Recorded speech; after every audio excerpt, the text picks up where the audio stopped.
Buenas tardes, me presento, soy el licenciado en Psicología, Santiago Romero Ángel Jesús, y vengo a hablarles de un tema interesante que se trata de dimensiones de la calidad de vida. Para entender esto, creo que debemos de entender el concepto de qué es calidad de vida. La calidad de vida es un conjunto de factores que dan bienestar a una persona, tanto en el aspecto material como en el aspecto emocional. En otras palabras, la calidad de vida son una serie de condiciones de las que debe gozar un individuo para poder satisfacer ciertas necesidades, donde no solo es sobrevivir, sino que viva comodidad, en una comodidad. Eso es una calidad de vida. Y como vemos en esta siguiente, la calidad de vida, que es el concepto que acabo de explicarles, un conjunto de factores de bienestar en una persona, se divide en 8 dimensiones, como podemos observar. Estas 8 dimensiones son el bienestar emocional, que refiere a la seguridad, la felicidad, la espiritualidad, la ausencia del estrés, el autoconcepto y la satisfacción con uno mismo. Aquí podemos utilizar una técnica que todos utilizamos en la vida diaria y que no nos damos cuenta, que es aumentar esa seguridad, permitir la espiritualidad, proporcionar un feedback, que es un hobby, un espacio libre para uno mismo, ser positivo, mantener un nivel de estrés bajo y tener éxito, promocionar el éxito, es decir, tener metas o objetivos y también tener una estabilidad. Y en cuanto a la seguridad y el ambiente predecible o favorable o ambiental, el ambiente, el contexto. ¿Y por qué digo que técnicas que ocupamos en la vida diaria? Porque no nos damos cuenta y utilizamos inconscientemente técnicas que no sabemos que son técnicas para mejorar.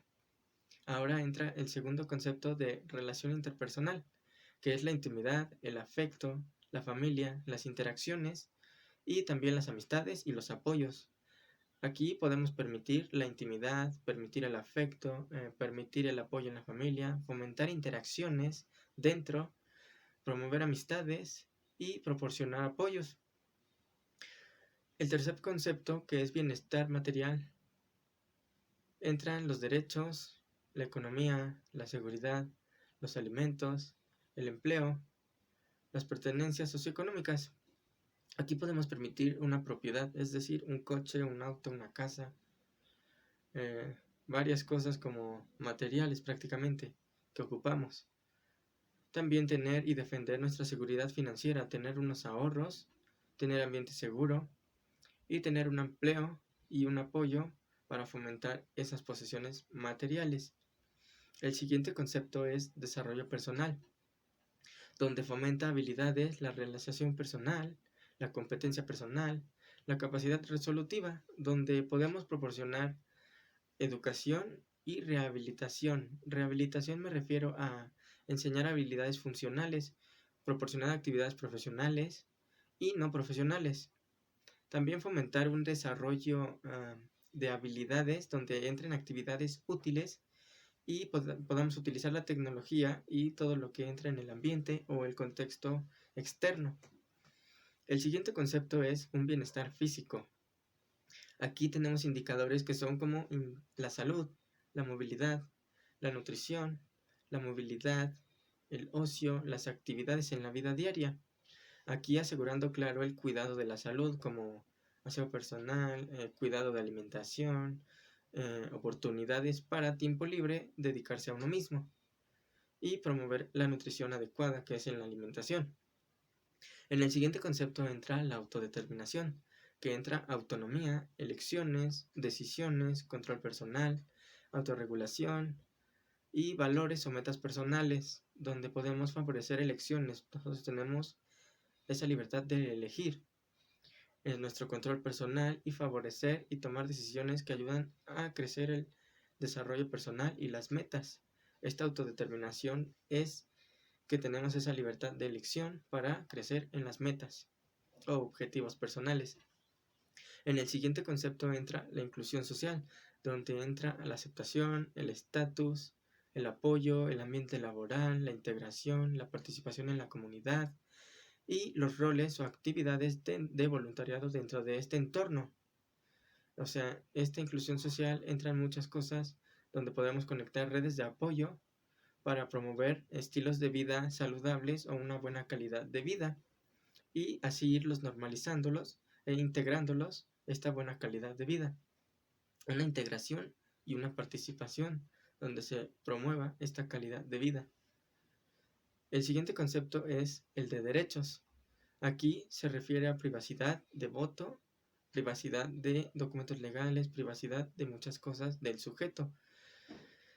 Y también libertades reconocidas en cuanto a población general y especiales protecciones requeridas en cuanto a una enfermedad, un accidente o algo que nos ocasione un bienestar de calidad de vida negativo, donde podemos asegurar aquí la privacidad, como mencioné, y respetar la propiedad y procesos justos de juicio para poder fomentar todos estos derechos que son responsabilidades cívicas. Estas son las 8 dimensiones de la calidad de vida, que repito, son el bienestar emocional, relaciones interpersonales, bienestar material, desarrollo personal, bienestar físico, autodeterminación, inclusión social y los derechos. Y como podemos ver en esta siguiente diapositiva, hablamos de necesidades, vivencias, técnicas de aceptación y cuidados paliativos.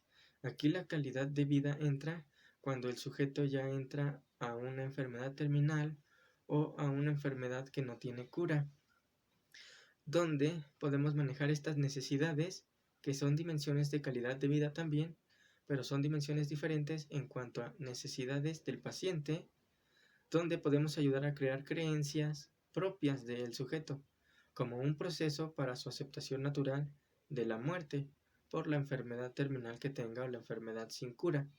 También entraría la necesidad psicológica, donde entra un principio de autonomía ya mencionado anteriormente, donde tenemos nosotros como psicólogos ser como guías y en su principio de autonomía darles la libertad de elección. Ellos tienen que elegir en su punto de vista humano qué quieren hacer. También las necesidades de la familia. Aquí es cuidado y protección, afectos de socialización, adaptabilidad, autonomía y reglas. Aquí en las necesidades de la familia es prácticamente guiar a la familia a un cuidado y protección del sujeto con necesidades. Y así la familia también que se vaya poco a poco adaptando y lo vaya viendo como un proceso natural de vida que es la muerte, vida y muerte. Llegamos a un proceso final. Y también entrarían aquí los cuidados paliativos, que es ya sea por parte de médicos o personal sanitario o personal de salud, personal médico, incluso la familia, en cuidados paliativos, ofrecer compañía, escuchar con atención y tener contacto físico con el paciente o el sujeto que tenga una calidad de vida negativa o disminuida en cuanto a una enfermedad terminal o una enfermedad sin cura. Los cuidados paliativos es ofrecer ciertos cuidados donde pueda el sujeto tener como una muerte y acompañamiento digna y aceptación poco a poco del proceso natural. También entraría aquí, como bien mencioné, las técnicas de aceptación, que es escuchar, contener lenguaje evocador, también usar símbolos y otra técnica, que el sujeto tenga un libro de recuerdos, que haga su propio libro de recuerdos, que escriba, que dibuje, que escuche música, tener un juego de palabras con la persona para que se sienta poco a poco en su necesidad de una calidad de vida tranquila, una calidad de vida digna para poder aceptar su proceso final en cuanto a su enfermedad terminal y en esta dimensión de calidad de vida que es una calidad de vida con enfermedad terminal sin cura. En cuanto a las necesidades del paciente, para entenderlas un poquito mejor, estas necesidades del paciente en primer punto es tener en cuenta que de nosotros como personal sanitario, como personal médico, como personal de cuidados o como personal de familia, tener en cuenta un punto de vista que es escucha activa, el lenguaje verbal, el lenguaje no verbal, una buena comunicación en cuanto a la esencia del cuidado del paciente, ya que esto puede influir positiva o negativamente en el control de sus posibilidades o problemas como la ansiedad, la depresión y el alivio al dolor. En cuanto a esta comunicación con el paciente debe ser de interés, de respeto y sin existir algún tipo de juicio, ya que podemos ir observando los cambios psicológicos donde vemos qué va pasando con el sujeto y que es importante aprender a escuchar y observar. También es nunca mentirle, porque tiene derecho a saber la verdad, y en cuanto a no retirarle una esperanza, a la que se aferre. Es decir, aquí el sujeto en una enfermedad terminal tiene derecho a saber su diagnóstico de cuánto tiempo le queda o qué es lo que puede hacer, y así él poder elegir qué quiere hacer. Aquí, en cuanto a nunca retirarle una esperanza, ya que a él se puede aferrar y seguir luchando y poder mejorar su calidad de vida. También tenemos que darle una información suavemente, afectuosa y gradual. Y esta parte de darle esta información suavemente, gradual y afectuosa le corresponde a los médicos y a los al personal sanitario. Y una vez que el paciente o el sujeto sabe la mala noticia, debemos de saber en cuenta que pasa por un shock y debemos darle tiempo para que haga preguntas, tiempo suficiente a que también lo recapacite y nosotros responderle de forma realista. Lo que más necesita el paciente oír en esta etapa de enfermedad terminal en cuanto a su calidad de vida es que debemos de decirle e informarle que va a tener un equipo que le va a atender en todo momento y va a hacer todo lo posible para ayudarle y quitarle ese dolor. En cuanto a la siguiente diapositiva, que es lo que ya hablé de necesidades del paciente, para entenderlas un poquito mejor, qué es lo que requiere, entra aquí la necesidad de la familia o necesidades de la familia. Aquí también, para entenderlo un poquito mejor, el apoyo a la familia y a las amistades empieza apoyándolo en la revelación de diagnóstico, es decir, donde lo deben de aceptar o de ir aceptándolo y exponerles un plan de actuación en el futuro para ese paciente. Un plan a futuro inmediato, claro. Y aquí la forma en la que se entiende el apoyo se le presta es como una importante influencia, ya que esto recaberá en un futuro como solución o no solución en cuanto a algunas necesidades del paciente y de su enfermedad. Y también esta parte entraría como importante de prestarle esa información y que se entienda, porque esto va a hacer en futuro un duelo y una adaptación a la familia y al paciente mismo, es decir, el duelo que va a pasar y la adaptación a la que se va a promover el paciente y la familia por este proceso natural. También entrarían vivencias en diferentes etapas. Vivencias me refiero a vivencias como el shock que mencioné, la negación, el enfado, la negociación, la depresión y la aceptación. Vivencias de etapas de duelo. Estas vivencias de etapas, en estas diferentes etapas de duelo, el shock es cuando el sujeto recibe la noticia y se queda haciéndose preguntas y preguntándose del por qué, hasta que su mente lo aclara y lo capta de que ok, ya le tocó esta parte al sujeto. En la negación, el sujeto entra en haciéndose preguntas de por qué yo, por qué a mí esta enfermedad, por qué no a mi familia no me avisó, por qué ya no tengo ganas de vivir, y empieza a hacerse muchos tipos de preguntas. El del por qué, es decir, una negación donde no lo quiere aceptar.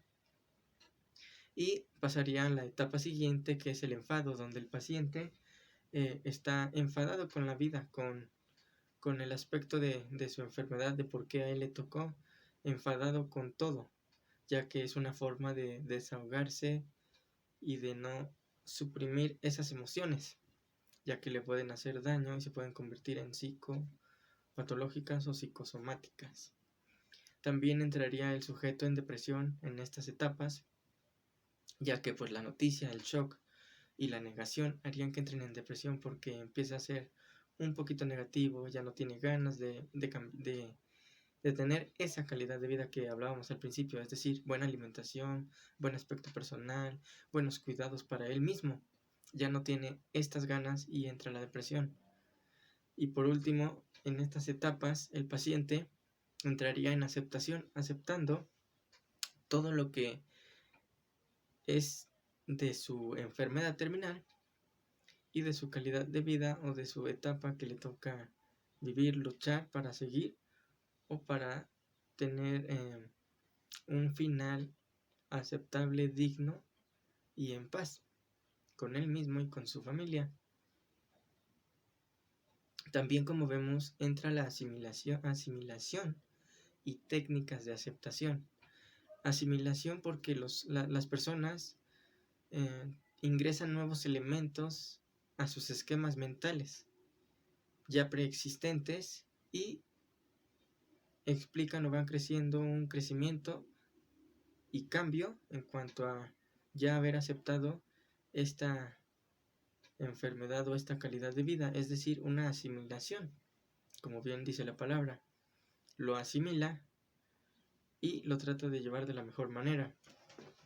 En cuanto a las técnicas de aceptación, la mejor técnica que puede llevarse a cabo es una técnica llamada técnica de asimilación terapéutica, que es utilizada con metáforas, el uso de metáforas, empleo de paradojas y ejercicios experienciales, donde las primeras son efectivas en cuanto a contactar con la función de evitación que realiza la persona.